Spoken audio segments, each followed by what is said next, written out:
Hello students. आज मैं आपको हिंदी साहित्य के 100 ऐसे प्रश्न बताऊंगा जो लगभग हर परीक्षा में 100% पूछे जाते हैं। आप सभी बच्चे इन क्वेश्चनों को अच्छे से याद करेंगे क्योंकि हिंदी साहित्य में ये सबसे ज़्यादा बार पूछे गए प्रश्न हैं सभी प्रकार की परीक्षाओं में।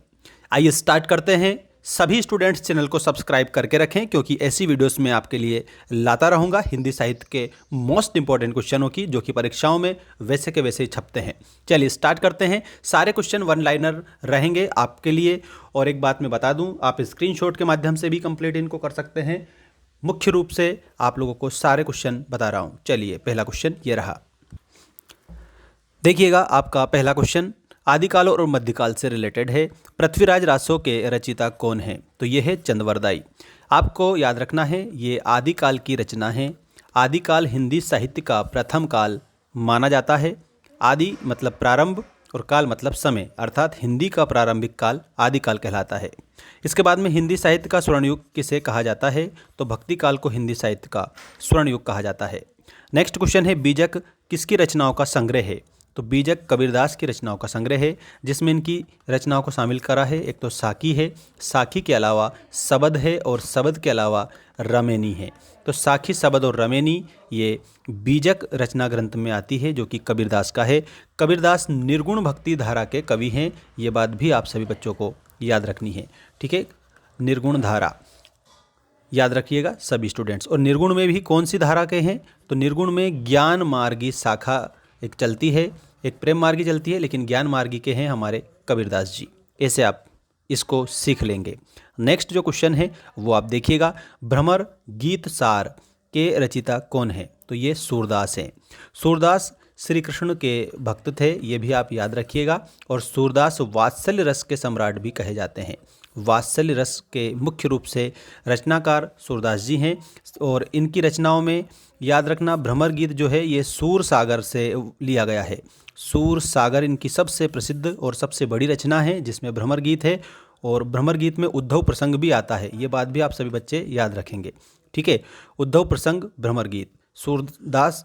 और सूरदास की रचनाओं में सूर सागर, सूर सारावली और साहित्य लहरी है। रामचरितमानस की भाषा क्या है? तो रामचरितमानस की भाषा अवधी है, ठीक है। रामचरितमानस के रचयिता कौन है? तो तुलसीदास रामचरितमानस के रचनाकार हैं। ये बात आपको याद रखनी है। इसके बाद पद्मावत के लेखक कौन है? तो मलिक मोहम्मद जायसी ये पद्मावत के लेखक हैं, ठीक है। और इसमें रानी पद्मिनी जो है उसके बारे में चर्चा की गई है, चित्तौड़ की रानी पद्मिनी के बारे में, ठीक है। इसके बाद में नेक्स्ट जो क्वेश्चन है ये देखिएगा, विनय पत्रिका की रचना किस भाषा में हुई है? तो ब्रज भाषा में हुई है। विनय पत्रिका किसकी रचना है? तुलसीदास की रचना है विनय पत्रिका। कवितावली, गीतावली, दोहावली, जानकी मंगल, पार्वती मंगल, बरवे रामायण, रामचरितमानस, रामलला नेहचू और हनुमान बाहुक, हनुमान अष्टक और इसके अलावा हनुमान चालीसा ये तुलसीदास जी की रचनाओं में शामिल है। ध्यान रखिएगा सभी बच्चे अच्छे से। इसके बाद में नेक्स्ट देखिए, अष्टछाप के जहाज किसे कहा जाता है? तो सूरदास को अष्टछाप के जहाज कहा जाता है, ठीक है। अष्टछाप में कितने कवि थे? 8 कवि इसमें शामिल थे, जिसमें सूरदास प्रमुख कवि थे, इसलिए उन्हें जहाज बोला जाता है, अष्टछाप का जहाज। साकी, सबद, रमेनी किसकी कृतियां हैं? कबीरदास की है, जो कि इनके रचना ग्रंथ बीजक में समाहित है। ध्यान रखिएगा। रास पंचाध्याय के लेखक कौन है? तो नंददास जो है, नंददास भी अष्टछाप के कवियों में थे, ध्यान रखना। रास पंचाध्याय इनकी रचना है। कबीर की भाषा को सदुक्कड़ी किसने कहा है? आचार्य रामचंद्र शुक्ल ने कबीर की भाषा को सदुक्कड़ी कहा है। सदुक्कड़ी में मुख्य रूप से एक तो ब्रज भाषा आती है, ठीक है, और एक राजस्थानी आती है, ठीक है। ये दोनों आती है इसमें मुख्य रूप से। तो कबीर की जो भाषा है उसको सदुक्कड़ी कहा है। सदुक्कड़ी के अलावा इसको पंचमेल खिचड़ी के रूप में भी जाना जाता है। सदुक्कड़ी के अलावा पंचमेल खिचड़ी भी कहा जाता है। अगला क्वेश्चन देखिएगा, मृगावती के रचयिता कौन है? तो कुतुबन मृगावती की रचना है। मधुमालती किसकी रचना है? मंझन की है मधुमालती। सतसई के लिए प्रसिद्ध कवि कौन है? बिहारी है। अच्छा, बिहारी से बात करते हैं अपन। बिहारी रीतिकाल के कवि हैं, ठीक है, याद रखना। रीतिकाल के कवि हैं बिहारी। और रीतिकाल जो है इसको श्रृंगार काल के नाम से भी जाना जाता है। रीतिकाल को श्रृंगार काल कहा जाता है। बिहारी की रचना है सतसई, इसीलिए इसको बिहारी सतसई कहा जाता है, ठीक है। बिहारी सतसई, ऐसे आपको थोड़ा गौर करना है इस पर, ठीक। और ये रीतिकाल। इसके अलावा रीतिकाल में और भी कवि हुए हैं, ठीक है, बिहारी के अलावा। भूषण भी रीतिकाल के कवि हैं। भूषण याद रखना, ये भी रीतिकाल के हैं और ये वीर रस के कवि हैं। ठीक है, वीर रस के कवि भूषण हैं। हिंदी का प्रथम महाकाव्य किसे माना जाता है? तो पृथ्वीराज रासो को हिंदी का प्रथम महाकाव्य माना जाता है और ये चंदवरदाई की रचना है। चंदवरदाई जो है उसने लिखा था पृथ्वीराज रासो। ठीक, और ये इसे हिंदी का प्रथम महाकाव्य माना जाता है। ये क्वेश्चन कई बार पूछा गया है। अगला जो क्वेश्चन है उस पर आप ध्यान देंगे, ये रहा, विद्यापति की प्रसिद्ध रचना कौन सी है? तो विद्यापति की पदावली है। ठीक है, कीर्तिलता कीर्ति पताका भी है, लेकिन यहाँ पर पदावली आप प्रसिद्ध मानिएगा। परमाल रासो किसका अन्य नाम है? तो आलाखंड जो है, जो कि रासोकाल यानी कि आदिकाल की रचना है, ये परमाल रासो, जिसको आलाखंड के नाम से भी जाना जाता है। ठीक है, ध्यान रखिएगा सभी बच्चे। और इसके बाद में अमीर खुसरो किस काल के कवि हैं? तो अमीर खुसरो यहाँ पर जो दिया है ये याद रखना है, आदिकाल के। इसके बाद में सूफी काव्य धारा के प्रथम कवि कौन माने जाते हैं? तो मुल्ला दाऊद। मुल्ला दाऊद जो है ये सूफी काव्य धारा के प्रथम कवि माने जाते हैं। साहित्य लहरी के रचनाकार कौन है? सूरदास। देखो, एक तो सूर सागर, एक सूर सारावली और एक साहित्य लहरी, ये सूरदास की ही रचना है। सूरदास का जन्म 1478 में होता है। ठीक है, और मृत्यु 1583 में होती है पारसोली के निकट। ऐसा आप याद रखना, जन्म 1478, मृत्यु 1583। अब इसके बाद में आता है हमारा रीतिकाल और आधुनिक काल के मोस्ट इंपॉर्टेंट क्वेश्चन, जो कि परीक्षाओं के लिए बहुत ज़्यादा लाभदायक हैं। बने रहिए मेरे साथ में, 100 क्वेश्चन आज डिस्कस करेंगे। कठिन काव्य का प्रेत किसे कहा जाता है? तो केशवदास को कठिन काव्य का प्रेत कहा जाता है। केशवदास दोस्तों याद रखिएगा, केशवदास बहुत ही महत्वपूर्ण कवि हैं हिंदी साहित्य में। ठीक है, केशवदास की रचना एक और प्रसिद्ध है जिसका नाम है रामचंद्रिका। ठीक है, रामचंद्रिका। कठिन काव्य का प्रेत केशवदास। नेक्स्ट क्वेश्चन, बिहारी सत्सई में कितने दोहे हैं? तो 713। यहाँ पर 700 से अधिक दोहे हैं, 713 आप याद रखिएगा। ठीक है, बिहारी सत्सई, सत्सई का मतलब क्या होता है? 700 का समूह, 700 का समूह सत्सई का मतलब होता है। ठीक है, इसके बाद में रीति मुक्त काव्य धारा के प्रमुख कवि कौन है? तो घनानंद है। अच्छा, एक बात याद रखना, जो रीतिबद्ध, रीति सिद्ध और रीति मुक्त, ये 3 प्रकार की काव्य धाराएं प्रचलित थी रीतिकाल में। ठीक है, रीति मुक्त काव्य धारा के प्रमुख कवि घनानंद है दोस्तों। भारत भारती के रचयिता कौन है? तो मैथिली शरण गुप्त भारत भारती के रचनाकार हैं। मैथिली शरण गुप्त आप याद रखना। छायावाद के 4 आधार स्तंभ कौन कौन से हैं? ये ध्यान रखिएगा। देखो, छायावाद जो है इसके 4 प्रमुख कवि को आधार स्तंभ माना गया है, जिसमें प्रसाद मतलब जयशंकर प्रसाद, पंत मतलब सुमित्रानंदन पंत, निराला मतलब सूर्यकांत त्रिपाठी निराला और महादेवी वर्मा। महादेवी वर्मा को आधुनिक मीरा भी कहा जाता है, ये बात आपको थोड़ा गौर करना है। आधुनिक मीरा के नाम से भी महादेवी वर्मा को जाना जाता है। कामायनी महाकाव्य के लेखक कौन है? तो कामायनी के जयशंकर प्रसाद है। जयशंकर प्रसाद छायावाद के जनक भी हैं, ध्यान रखना, छायावाद के जनक भी हैं जयशंकर प्रसाद। ठीक है, प्रलय की छाया किसकी कविता है? तो ये जयशंकर प्रसाद की है। मधुशाला के रचयिता कौन है? हरिवंश राय बच्चन। मधुशाला के रचयिता हरिवंश राय बच्चन है और छायावाद की रचना है ये भी छायावाद की रचना है, ध्यान रखना। मधुशाला, मधुबाला, ठीक है, मधुकलश, निशा निमंत्रण, ये हरिवंश राय बच्चन की रचना है, थोड़ा ध्यान रखिएगा। चिदम्बरा के लिए ज्ञानपीठ पुरस्कार किसे मिला? तो सुमित्रानंदन पंत को चिदम्बरा के लिए ज्ञानपीठ पुरस्कार मिला था। सुमित्रानंदन पंत जो है ये भी हमारे छायावाद के ही कवि हैं, ये बात आपको ध्यान रखना है। ठीक, उर्वशी किसकी कृति है? तो उर्वशी जो है ये रामधारी सिंह दिनकर, यानी कि राष्ट्र कवि जिसे बोला जाता है, रामधारी सिंह दिनकर, इनकी रचना है उर्वशी। और एक और बात याद रखना, इनके अलावा जो मुख्य रूप से एक प्रसिद्ध रचना है इनकी रामधारी सिंह दिनकर की, ठीक है, जिसका नाम है रश्मि रथी। ठीक है, ये भी ध्यान रखना, ये भी इनकी रचना है। यामा पर ज्ञानपीठ पुरस्कार किसे प्राप्त हुआ? महादेवी वर्मा। महादेवी वर्मा को यामा के लिए ज्ञानपीठ पुरस्कार से सम्मानित किया गया था दोस्तों। चांद का मुंह टेढ़ा है किसकी रचना है? मुक्तिबोध की है। मुक्तिबोध का पूरा नाम है गजानन माधव मुक्तिबोध। ठीक है, ये चांद का मुंह टेढ़ा है, ये इनकी रचना है दोस्तों। इसके बाद में देखिएगा आप नेक्स्ट क्वेश्चन, ये रहा नेक्स्ट आपका क्वेश्चन।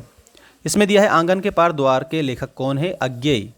अंधायुग के रचनाकार कौन है? धर्मवीर भारती। अंधायुग कनुप्रिया। कनुप्रिया भी आप याद रखना, कनुप्रिया, ये भी आपको ध्यान रखना है। मेला आंचल किसका उपन्यास है? तो फणीश्वर नाथ रेणु का उपन्यास है। गोदान के लेखक कौन है? प्रेमचंद। ठीक है, प्रेमचंद को उपन्यास सम्राट भी कहा जाता है, उपन्यास सम्राट प्रेमचंद को कहा जाता है। हिंदी का प्रथम उपन्यास किसे माना जाता है? परीक्षा गुरु को हिंदी का प्रथम उपन्यास माना जाता है लाला श्रीनिवास दास, ठीक है, श्रीनिवास, ठीक है, थोड़ा ध्यान रखना। और हिंदी का प्रथम उपन्यास तो परीक्षा गुरु है ही सही है, कई बार पूछा भी जा चुका है। इसके बाद में नेक्स्ट क्वेश्चन देखिएगा, शेखर एक जीवनी किसकी रचना है? अज्ञेय जी की रचना है। तमस उपन्यास के लेखक कौन है? भीष्म साहनी है, ये भी पूछा जा चुका है। आषाढ़ का एक दिन बहुत मोस्ट इंपॉर्टेंट है, मोहन राकेश का। आषाढ़ का एक दिन नाटक के रचयिता कौन है? मोहन राकेश, ठीक है। अब हिंदी गद्य साहित्य का इतिहास मुख्य प्रश्न आ चुके हैं आपकी स्क्रीन के सामने, अच्छे से आप इनको याद रखेंगे। देखिएगा यहाँ पर हिंदी साहित्य का इतिहास 1929 में लिखा गया है।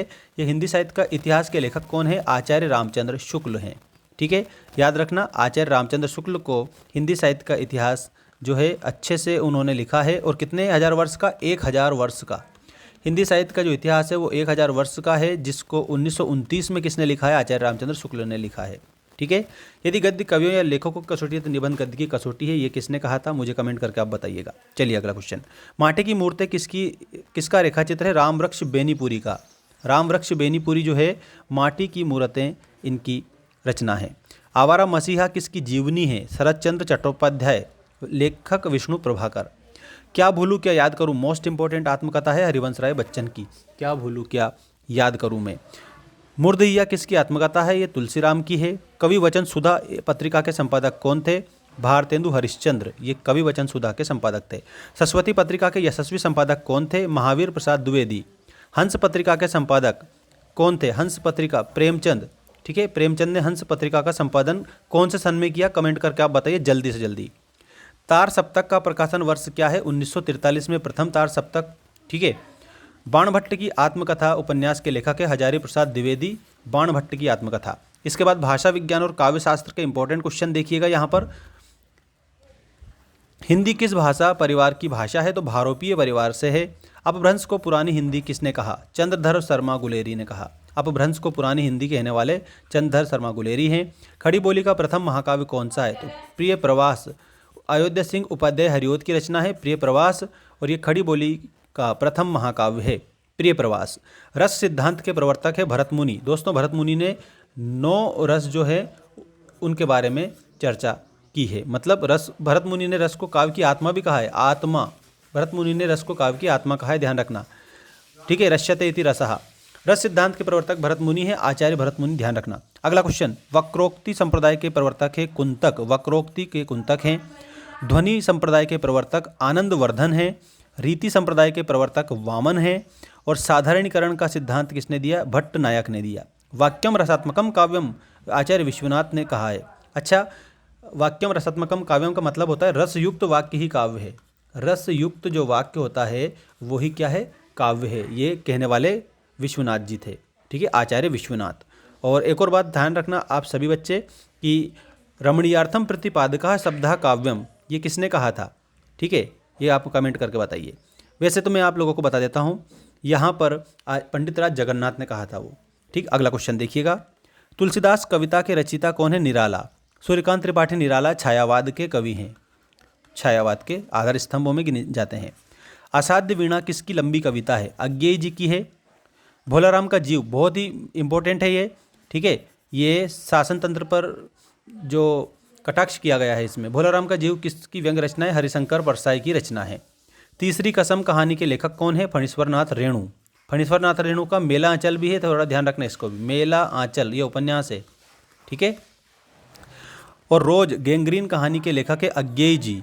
कोशी का घटवार किसकी कहानी है? शेखर जोशी की, कोशी का घटवार।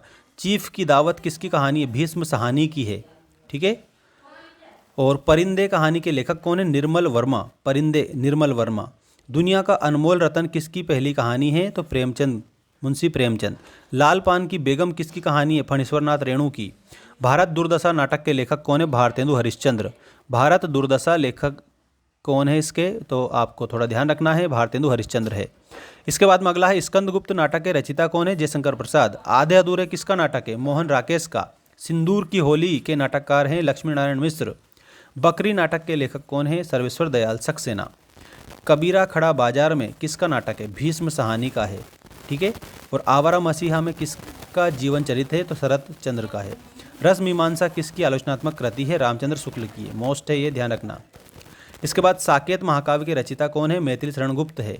यशोधरा किसकी रचना है? मैथिली शरण गुप्त की है। कुरुक्षेत्र किसकी रचना है? दिनकर की। कुरुक्षेत्र रामधारी सिंह दिनकर राष्ट्रकवि।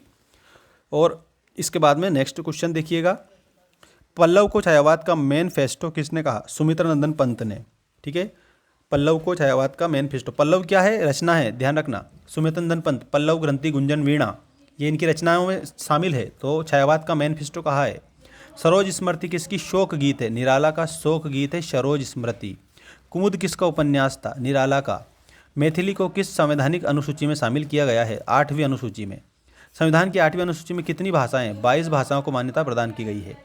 तद्भव पत्रिका के संपादक कौन है? अखिलेश जी। ठीक है, पहल पत्रिका के संपादक कौन है? ज्ञान रंजन। और उसके बाद में ज्ञानपीठ पुरस्कार पाने वाले प्रथम हिंदी लेखक कौन है? सुमित्रा नंदन पंत। ठीक है, सुमित्रा नंदन पंत।